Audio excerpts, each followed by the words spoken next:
اینها قائل بر این بودن باید قربانی ها رو برای کی انجام میدادن؟ ابلیس یا نوچه های ابلیس، شیاطین. 72 تا جن رو در نظر گرفته بودن. اینا نمادهای قدرت بودن. خوب دقت کنید، نماد قدرت چی بود؟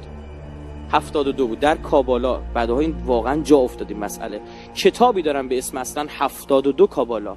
هر کدوم از این شیاطین صاحب 5 روز سال بود.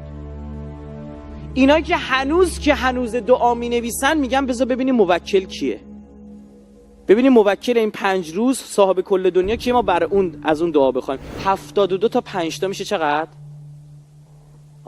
سال چند روزه؟ 5 روز هنگ میکردن.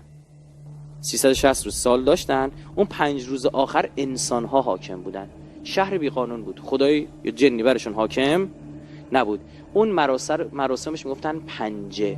تو اون مراسم قربانی کردن صورت میگرفت. بعد از اون می اومدن مراسم جنسی دست جمعی انجام میدادن تا نطفه هایی بسته بشه. متوجه شد چی شد؟ مگه نگفتم؟ گفتم اولویت با کدوم بچه ها بود؟ بچه خودشون. بچه حلال زاده ای رو میکشت، ذریه حلالی رو از بین میبرد، نسل حرامزاده ای رو تحویل میگرفت. به خاطر همین عموم این بچه ها 9 ماه بعد یعنی ماه آذر به دنیا میآمدند.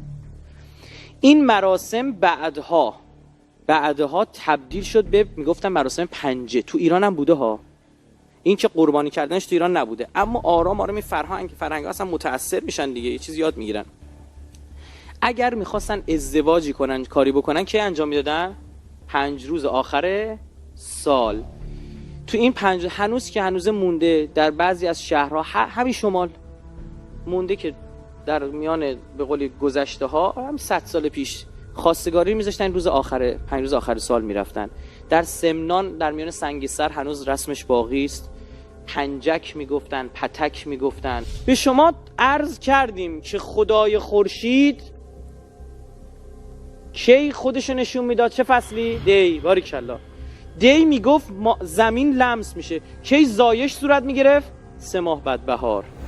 حالا خورشید توسط چی زمین رو لمس میکنه؟ توسط نورش، شعاع نورش. به خاطر همین شعاع نور خورشید تبدیل شد به نماد آلت جنسی خورشید. اومده بودن یه دونه 4 وجهی رو که نوکش هرم داشت به عنوان آبلیسک، به عنوان نماد جنسی خورشید میدونستن. و از جای دیگه گفتم شیطان رو به عنوان چی میپرستیدن؟ خورشید. و این تبدیل شد به نماد آلت جنسی ابلیس. The shaft of Baal در انگلیسی بهش اسم گذاشتن. خدای را 4 تا بچه داشت: ایسیس، اوسیریس، نفتیس و ست. 2 تا خواهر برادرها ایسیس و آیسیس، بهتره بگیم تلفظ درست، آیسیس و اوسیریس با هم ازدواج کردن. اون یکی داداشه حسودی کرد، گفت قطعاً سلطنت به اینا خواهد رسید. اومد کشتش. هنوز ازدواجی هم صورت نگرفته بود. کشتش، بدنشو 14 قسمت کرد، برد قایم کرد. این شنیدی تون دارم میگذرم. بعد این خواهر اومد گشت 13 تا تیکر بیشتر پیدا نکرد. آلت جنسیش پیدا نشد. اینا رو به هم چسبوند. این زنده شد دوباره. ببین پادشاهی که چی شده بود؟ نماد خدای خورشید شده بود بعد باباش دیگه. زنده شد. قبلش مرده بود. زمستان به بهار رسیده. متوجه این؟ خورشید زنده میشه، نور میگیره. زنده شد، نزدیکی کرد با زمین و بعد دوباره مرد. و اوسیریس رفت شد رئیس یا خدای دنیای مردگان. بعد از اون کی به دنیا آمد؟ هروس، خورشید جدید، خورشید سال جدید. تو میگی پس بعد عیدم یعنی نباید خورشید داشته باشه؟ مگه میگی میمیره؟ نه، خورشید سال جدید زاده شد. این تفکرات آرکایستی و چه میدونم آدم نگه، حالا سنت دیگه، اما مزخرف واقعا، چرت و پرته. باعث میشد که اینا که خدا رو روی زمین چی میدونستن؟ فرعون میدونستن. بگن خب فرعون نماد خدای خورشید روی زمینه. حالا خدای خورشید مگه نمیمرد، زنده میشد؟ انتظار داشتن تو اون پنجه آخر سال این اتفاق بیفته. عجب. در اوایل که معرکه بودن میزدن پادشاهاشونو میکشتن. اینا سال آخر تموم شد. 72 تا جن دیگه هیچ کدوم اینجا صاحب هیچ روزی نیستن.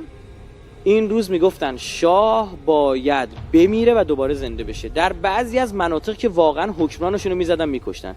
بعد این مچلا میشستن یه کله میخاروندن میدن، هی لغت میزنن یارو زنده نمیشه. ای بابا عجب فاتحه‌شو خوندیم ما.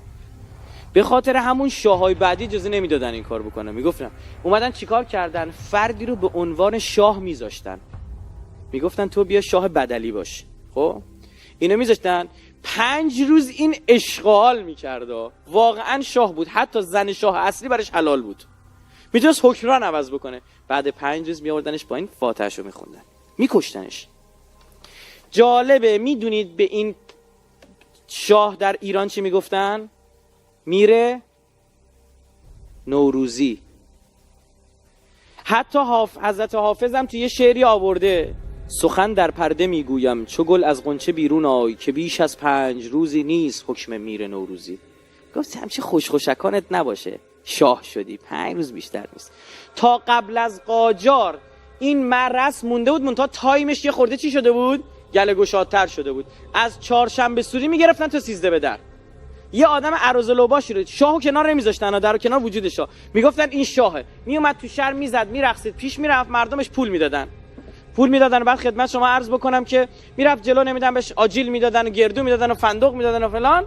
روز 13 به در میگرفتن میزدنشا، دست و پای یارو میزدن خورد خاکشی، بعضیشون میمردن زیر کتک. این معروف شده به میر نوروزی. اما اینجا حافظ میگه که بیش از 5 روزی نیست، کاملا زیرکانه به پنجه اشاره کرده. خب این در ایران. اما حالا ببینید اون کشورها چی میشد. خدمت شما عرض بکنم بتی درست میکردن برای خدای بعل در مصر و خصوصا بین النهرین خصوصا مصر. بت بعل رو میساختن، براش قربانی انجام میدادن. بعدها مرسوم شد برای معاونت‌های ابلیس هم بیان قربانی انجام بدن. یکی از این معاونت‌ها اسمش مولخ بود، مولک یا ملکم. بنیانگذار فراموشخانه تو ایران کی بوده؟ باریک شاه میرزا ملکم خان. حالا میفهمی چرا اسمش ملکمه. این عزیز دل من جزء این شبکه، کسی که فراماسونری گسترش داد، کسی که پدر این مملکت رو در آورد، کسی که بیشترین امتیازات رو اعطا کرد و میگم من مسلمانم، در حالی که پس از مرگش دستور داد چیکار کنن؟ جنازه‌شو بسوزونن. عین دستوری که خدمت شما عرض بکنم این آقای آنتوان لاوی آمریکایی داد. بچه رو زنده مینداختن تو آتیش، میسوخت بچه خودشونا. بعد کاهن بعل 2 قدم میمد جلو، یه تکه از گوشت بچه ور میداشت، پخته قشنگ تمیز آماده بدون آب لیمو میخورد. کاهن بعل این کارو میکرد. الان آدمخواری در زبان انگلیسی چی تلفظ میشه؟ کانیبل. آدمخواری میشه کانیبل. کاهن بعل، کانیبالیسم. اما این قربانی در حضور خدای بعل در کنار بتی دیگر بود، بتی به اسم مولخ یا مولک یا ملکم. اینو ور می داشتن به شکل جغد می ساختن. اگر می خواستن کوچیک بسازن مسیشو می ساختن، اگر بزرگشو می خواستن بنازن قد این سقف واقعا به همین ارتفاع، می اومدن چیکار می کردن؟ اون موقع سنگی می ساختن، آتیش درست می کردن جلوش، دستشو یه جوری می داشتن زیر آتیش قرار می گرفت. این داغ که می شد بچه رو زنده می انداختن اون تو، این می سوخت، زجر می کشید، اینو این بغل وای می سادن. بعد از اعطای این قربانی و اینکه کاهن بعل میرفت اون کثافتکاری رو میکرد، خدمت شما عرض بکنم مراسم اورجی یا ارگی انجام میدادن، مراسم جنسی دست جمعی. این در میان بنی اسرائیل بوده، سند دارم از تورات، عمرن نتونن ردش کنن، بوده این اتفاق.